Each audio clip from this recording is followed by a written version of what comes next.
What's the best type of oil pressure gauge for your car? An oil pressure gauge is important, especially for performance driving, and double especially if your car currently only has a warning light.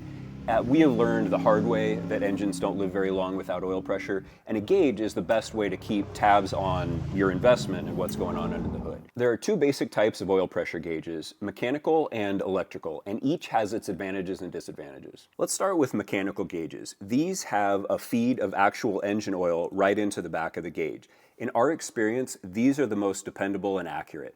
The downside, of course, is that you're routing hot pressurized engine oil into the car. And you may have heard horror stories of drivers looking down to find their feet being covered with hot oil. Whenever possible, we like to replace the plastic line and compression fittings that come with most of these gauges with either Kevlar or braided stainless line and AN adapter fittings. Electrical gauges, on the other hand, rely on a sending unit that's typically installed right onto the engine to then electrically turn that pressure signal into something that gets sent to the gauge through some wires.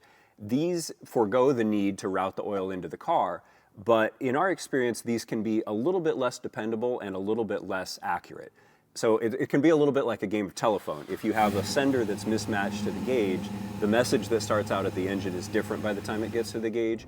The other thing that can happen, if you're driving down the road or on the track and all of a sudden you lose oil pressure, did you actually lose oil pressure, or did the sender or the gauge conk out?